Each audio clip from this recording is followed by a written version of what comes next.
Aquí en Deutsche Welle queremos tu atención y queremos tratarla con respeto. A nosotros nos financia el Estado alemán y no nos financia porque no sepa qué hacer con tanto dinero, ¿no? Lo hace para que nuestro contenido llegue a ti y a tanta gente como sea posible.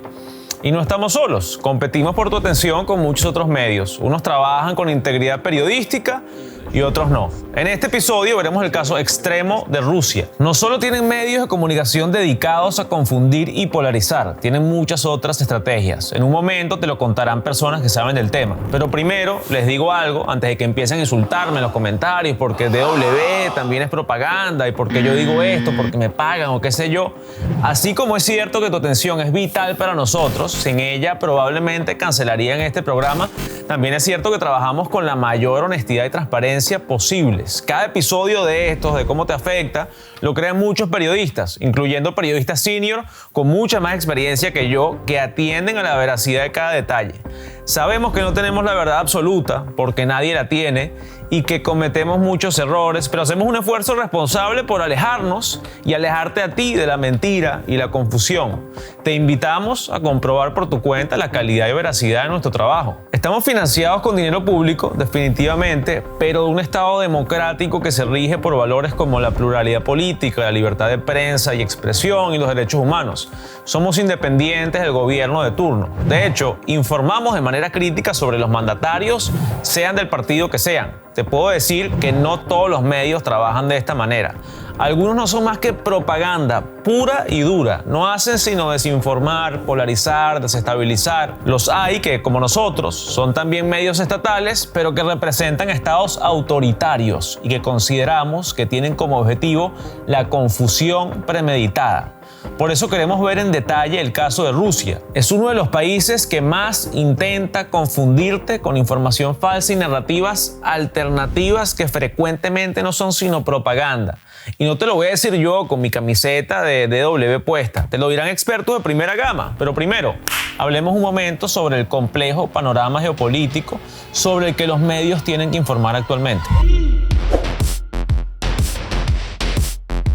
Estamos en el 2025. Este año se cumplen 80 años del final de la Segunda Guerra Mundial, el peor conflicto en la historia de la humanidad. Murieron decenas y decenas de millones de personas. Pero parece que esa lección no fue suficiente. Los seres humanos todavía seguimos guerreando. Y no solo eso, para mediados del 2024 había 56 conflictos armados en el mundo, según el Instituto para la Economía y la Paz. Es la cifra más alta desde la Segunda Guerra Mundial.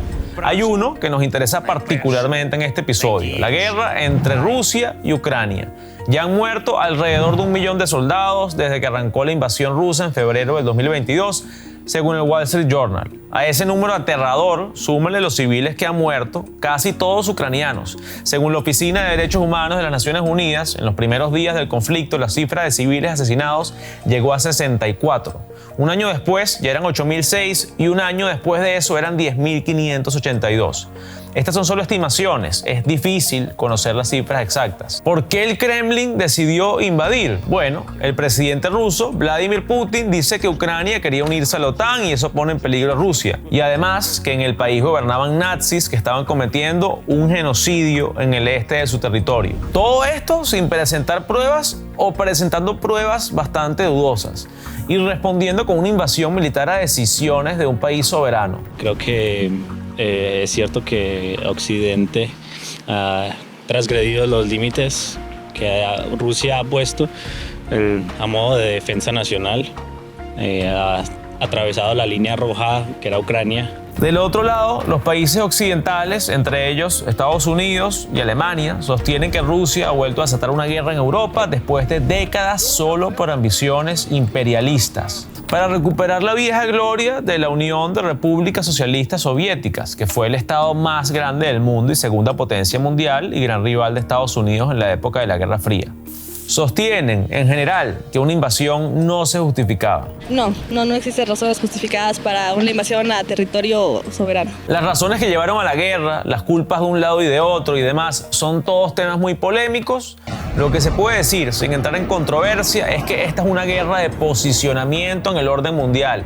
Aunque creas que la escalación empezó con la OTAN, el hecho es que alguien en el Kremlin sintió la necesidad de invadir un territorio soberano para anexarlo, algo que recuerda los años tenebrosos de la Segunda Guerra Mundial. Entiendo que es una guerra también de posicionamiento. Y hay evidencia de que desde Rusia están intentando desestabilizar el orden geopolítico. De hecho, el propio Putin habla a menudo de la necesidad de un nuevo orden mundial. América Latina, una región rica en recursos naturales y humanos, juega su papel en ese orden. Lo que trasciende en Rusia o en Estados Unidos, en China, quienes son ahorita las potencias actuales, va a impactar negativamente de alguna manera en estos sitios, ¿no?, del sur. Así que ahí también hay desestabilización, como te voy a contar en un momento. Pero antes de ver la actualidad, hablemos sobre la relación que Moscú ha tenido hasta ahora con América Latina. ¿Qué es mejor, el capitalismo o el socialismo? Esa pregunta sigue causando polémica. Si vas a una fiesta con estudiantes de ciencias políticas o sociología o filosofía, la cosa se pone picante si tocas el tema. No más picante, por supuesto, que aquella vez en 1962 cuando el mundo casi se acaba en una catástrofe nuclear durante la crisis de los misiles en Cuba. Fue la escalación más riesgosa de toda la Guerra Fría, un conflicto ideológico en que Estados Unidos intentaba demostrar que el capitalismo era mejor que el socialismo soviético y viceversa. Casi empieza una guerra nuclear en las costas cubanas. Los soviéticos instalaron misiles nucleares en la isla. Esto, por supuesto, no le gustó para nada al entonces presidente John F. Kennedy. Amenazó con una guerra ya no fría, sino bien caliente. Por suerte, se resolvió mediante negociaciones que incluyeron el retiro de los misiles en Cuba y el compromiso de Estados Unidos de no invadir la isla. Entre otras cosas, esa crisis demuestra el valor estratégico de América Latina. Es una zona directa de influencia de Estados Unidos, como bien sabemos. Ha habido experiencias terribles con el afán de Washington de controlar y mandar. Desde el golpe de Estado en Guatemala en 1954 hasta el apoyo de la Contra en Nicaragua y los escuadrones salvadoreños, pasando por el Plan Cóndor, las atrocidades cometidas por Estados Unidos en Latinoamérica ameritan su propio episodio. Lo dejamos para otro día. Hoy vamos a hablar de la Unión Soviética y Rusia. En América Latina hubo vínculos con, por un lado, los partidos comunistas que surgieron al calor de la Tercera Internacional Comunista, creada y dirigida desde Moscú, primero con una idea de revolución global. Precisamente porque es una zona tan importante para Estados Unidos, los soviéticos querían ganar influencia.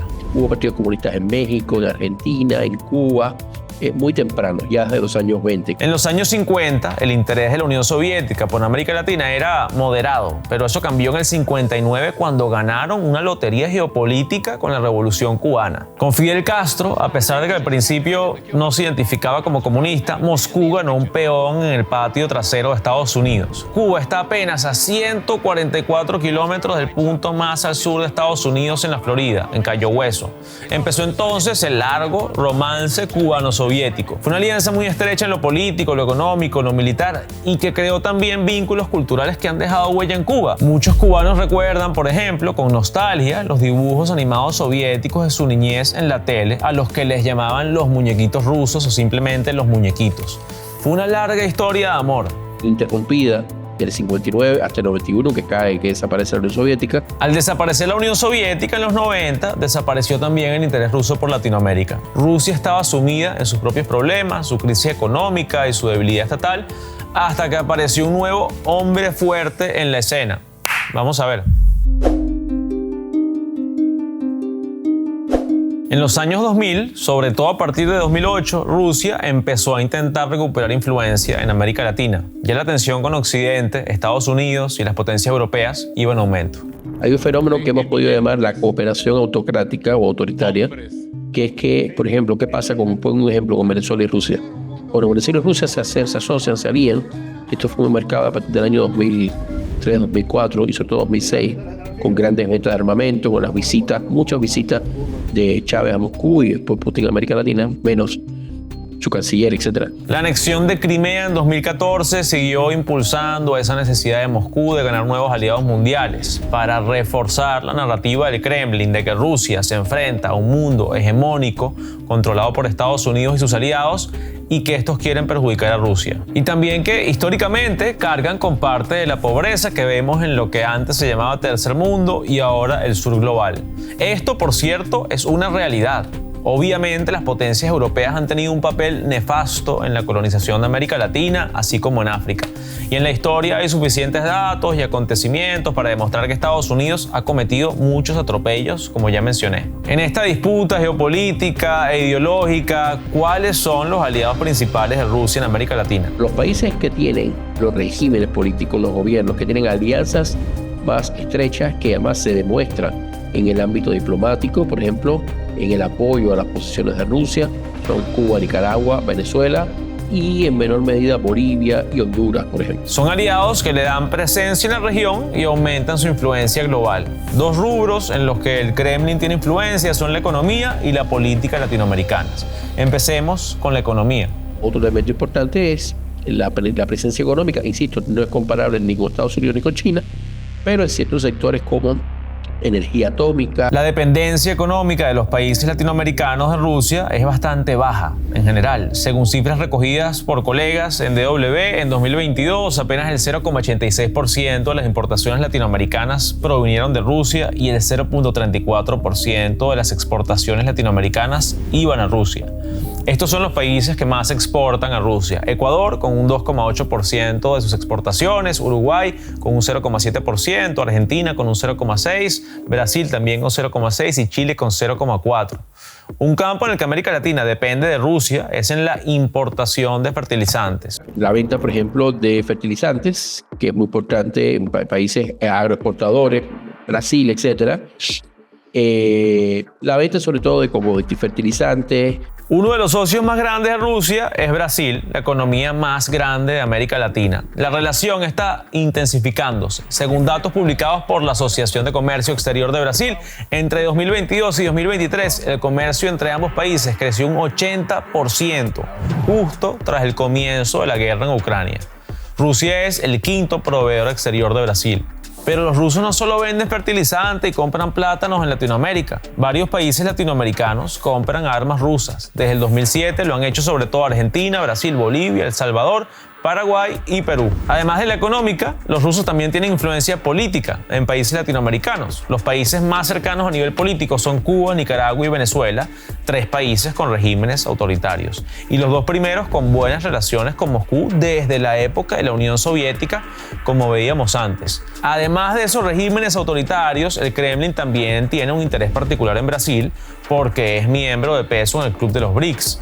Los BRICS, por cierto, son un foro fundado en 2009 por las economías emergentes de Brasil, Rusia, India, China y Sudáfrica. De ahí el acrónimo del nombre. Pero a ver, la importancia que tienen los BRICS es la idea esta del desafío global de un occidente, que el occidente colectivo, como hablan ellos, que decae. En los últimos meses se unieron Egipto, los Emiratos Árabes Unidos, Irán, Etiopía e Indonesia, una muestra de las ambiciones del grupo de convertirse en un actor global en un mundo multipolar. El foro es uno de los que Rusia postula como uno de los nuevos centros de poder en este nuevo orden mundial. Brasil, como potencia regional en América Latina, juega un rol importante en ese foro. Rusia, que no es una potencia económica como China, necesita el apoyo de economías emergentes como Brasil. Para Rusia la idea es que los BRICS sirvan como un espacio más para tener nosotros reconocimiento internacional, estar sentados con países importantes, la India, Brasil, China, Sudáfrica, etc. Yo creo que si se sigue en este rumbo, en unos 10 años pudiese ya competirle al bloque occidental, pero sí, aún falta. Ahora pasemos al plato fuerte de este episodio. Veamos las maneras en las que desde Rusia intentan desinformar, polarizar y ganarse tu apoyo. La gran mayoría de expertos independientes están de acuerdo. Rusia es uno de los grandes actores de la desinformación a nivel mundial y también en América Latina. La desinformación, en general, es uno de los grandes problemas del siglo XXI. Las nuevas tecnologías y las redes sociales, con todos sus beneficios, también han facilitado la difusión de información deliberadamente falsa con la intención de engañar con fines políticos o desestabilizar gobiernos y países. El sistema de desinformación se basa en sembrar duda, en sembrar versiones, en sembrar escepticismo generalizado, y eso se ve claramente en los magros resultados que tiene Latinoamérica en cuanto a confianza en noticias, en cuanto a confianza en medios. Les doy un ejemplo de cómo funciona la desinformación en Europa. Esta página de una supuesta fundación en Europa dice que neonazis ucranianos han creado un cuarto Reich en Europa Occidental. La publicación usa la existencia de un grupo nazi ucraniano real, Centuria, para decir que se dedican a torturar y asesinar a quienes están en desacuerdo con las acciones de los gobiernos europeos. Esta página es de una organización llamada Fundación para Combatir la Injusticia, creada por Yevgeny Prigozhin, el fundador del paramilitar grupo Wagner que luchaba a las órdenes de Putin hasta que murió en un accidente de avión tras rebelarse contra el Kremlin. Un estudio del 2022 en el que se encuestó a más de 6.000 personas muestra que muchas de ellas se enfrentaban a diario a desinformación. El mayor número estaba en Brasil, con un 60%, seguido por Ecuador, con un 58%, Colombia, con un 53% y Chile, con un 52%. En América Latina hay muchos actores responsables de la desinformación, grupos de extrema derecha, pasando por grupos de interés de distinta índole que han descubierto que desinformar es una buena forma de ganar influencia. Pero, de nuevo, en este episodio nos interesa Rusia. El Estado ruso tiene varias estrategias para desinformar a los latinoamericanos. Una de ellas es a través de dos medios internacionales que usa oficialmente para difundir su versión de las cosas. RT, fundada como Russia Today en 2005 y conocida en América Latina como RT en español o Actualidad RT. La rama en español opera desde 2009 y la agencia Sputnik Mundo, que brinda también información en muchos países. Medios como RT y Sputnik, que al ser financiados por el Estado ruso y al tener una gran popularidad en América Latina, sobre todo en países con un gran número de población como México, llega a tener las narrativas que ellos amplifican a través de sus contenidos. Pues por supuesto siguen una línea del Estado, ¿no? Siguen una narrativa que es una narrativa oficial. A muchos latinoamericanos les gusta RT. Entiendo que a veces habla de temas que con otra postura diferente a la que se ve acá, así que a veces está bueno escuchar como otra voz en relación al oficialismo desde este lado de Latinoamérica. Hoy en día no llega a RT, pero no, tiene una mirada bastante plural de las cosas, no tanto comercial como la puede tener CNN, pero sí, es interesante tener una opinión diferente a la de lo que consumo diariamente. Con frecuencia estos medios rusos se ven como una información alternativa, una postura atractiva para muchos en América Latina por el pasado de saqueos y atropellos de Europa y Estados Unidos que mencionábamos antes. Plantean esto como medios contrahegemónicos, ¿no? Uno entiende que medios como Deutsche Welle o BBC tienen una trayectoria y una prueba de confiabilidad que uno la confirma en la consulta de las noticias. Pero en esta discusión académica de analistas políticos, ¿no? A veces se suele confundir medios públicos con medios estatales, ¿no? Y los medios públicos tienen controles independientes y tienen una organización que le permite mantener independencia económica y editorial. No es que RT y Sputnik mientan en todo lo que dicen, ni mucho menos, no queremos decir eso. Lo que sí consideramos es que esas cadenas mezclan información con historias sensacionalistas, relatos completamente sesgados y acusaciones infundadas con el único objetivo de impulsar las posturas del gobierno ruso. Un ejemplo, la insistencia en describir a los mandatarios ucranianos como nazis. Esta es la razón por la que la Unión Europea decidió en 2022 prohibir RT y Sputnik en su territorio. La considera, y cito, parte de la maquinaria de guerra de Rusia. Una decisión, por cierto, que muchos en Europa critican. Entonces hay como un seguimiento de la narrativa global por Kremlin, simplemente al español para que tenga relevancia y presencia en audiencias que hablan español. Y con frecuencia esta estrategia de desinformación es efectiva. Logran polarizar y desestabilizar. Pues es, a mi parecer, muy común, ¿no?, que se halle en los estados autoritarios o que tiendan a estados autoritarios, y que es la manera más fácil de control de la población porque llega a todo mundo.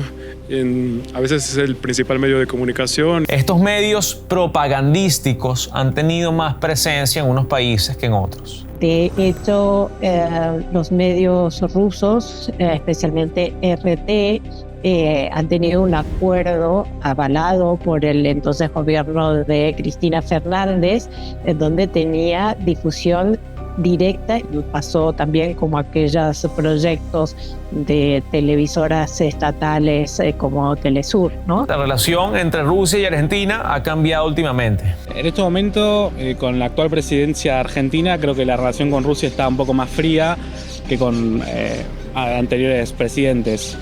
Así que creo que no hay mucha relación actualmente. Otra estrategia importante de desinformación en América Latina es intentar llegar con los contenidos a medios locales para que estos la difundan como propia. En noviembre del 2023, el Departamento de Estado estadounidense denunció una supuesta campaña de la llamada Social Design Agency rusa para difundir desinformación en América Latina usando este patrón: entregar a medios locales en América Latina información preparada ya en Rusia en español para que estos la difundan como información propia. Supuestamente la información la debía preparar una redacción hispanohablante en Rusia y luego la debía editar una redacción con personal latinoamericano que iba a ser montada posiblemente en Chile. Se trata de una denuncia del Departamento de Estado con información de inteligencia recogida aparentemente de antemano. Como con todas las informaciones obtenidas por la inteligencia, es difícil para nosotros comprobar las fuentes detrás de la información. Lo que sí han comprobado investigadores es que bots y fábricas de troles conectados con Rusia desinforman a mansalva en redes sociales. Muchas veces operan a modo de bots y otras veces quizá tienen un comportamiento mucho más orgánico, pero es una de las principales características porque de este modo les permite amplificar el contenido de una manera mucho más coordinada. Telegram, en específico, es terreno fértil para los propagandistas. Yo creo que algo clave que he estado monitoreando en Telegram es precisamente la creación de estos canales que buscan apuntar a una audiencia de habla hispana, pero que ya eran canales que venían promoviendo ciertas narrativas quizá en otros idiomas. Entonces ahora lo que hicieron fue crear su versión en español. Más allá de los bots y las cuentas de Telegram, también usan canales y redes más mainstream para compartir su información.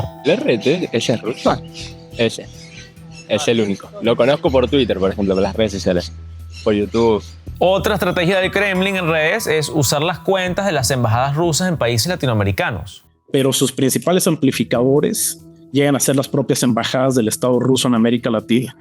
Y aquí es importante mencionarlas porque no es simplemente el rol de una cuenta institucional en Twitter amplificando, digamos, este contenido, sino que muchas veces logran tener interacciones muy altas, logran tener reposts, retweets considerables. Por ejemplo, dentro de las embajadas más activas es la Embajada de México. En general, como dijeron los expertos, el objetivo de la desinformación es manipular la opinión pública en defensa de los intereses propios. Busca generar división y específicamente polarización. O sea, yo creo que eso genera ideologías muy contrapuestas, muy que se oponen mucho y que se discuten mucho en redes sociales, y que eso lleva precisamente a tomar un papel o el otro, y que eso permita crear un espacio o un lugar fértil para que se amplifiquen narrativas de desinformación, o que muchas veces cuando se generan estas narrativas de desinformación sin haberlas verificado, las amplifiquemos nosotros sin haber tomado en cuenta la fuente de quién ha publicado este tipo de contenido. La polarización trae inestabilidad. La gente deja de creer en las instituciones. Crear consensos se hace difícil o imposible. Todo esto es terreno fértil para los demagogos. Y de hecho, la baja credibilidad de las noticias, el bajo consumo de medios informativos, es una consecuencia que a la larga mella el sistema, no solamente informativo, sino también democrático. La aparición de estos líderes carismáticos en los países de Latinoamérica tiene que entenderse en este contexto de descrédito generalizado. Lo que hemos hablado es gravísimo. Claro, veamos posibles soluciones. Una posible solución es enseñar a los consumidores de contenido que no todo lo que ven en redes es creíble. Yo creo que todavía hace falta muchísimo. Hay un recorrido que es necesario aún tomar sobre alfabetización mediática, digital, y que esto permita a los usuarios tomar un papel mucho más activo, resiliente incluso, en cómo verificar el contenido que estamos observando en redes sociales. Si aprendemos a verificar información, las redes quizás dejarían de ser un caldo de cultivo para la desinformación. Podrían hasta ser una herramienta informativa, sobre todo en países con regímenes autoritarios. En la medida que no dependen, digamos, no pueden ser intervenidas rápidamente como suele pasar cuando uno vive en sistemas o gobiernos autoritarios. Para concluir, Rusia y los rusos no son el enemigo. El enemigo es la desinformación, las teorías de conspiración, la confusión. Nada justifica la xenofobia generalizada contra los rusos ni la demonización de todo lo que sale de Rusia. Hay que diferenciar muy claramente las acciones de un gobierno que controla un Estado y que ha hecho mutar un régimen, que es lo que ha pasado con el gobierno de Putin, el Estado ruso y el régimen político de Rusia, que se han vuelto cada vez más autocráticos, autoritarios. Hay que diferenciar eso de la nación rusa, de la cultura rusa, de la identidad rusa. No existe el acervo de la humanidad sin la enorme contribución de la cultura rusa. Bueno, con eso los dejo. Hasta la próxima semana. Adiós.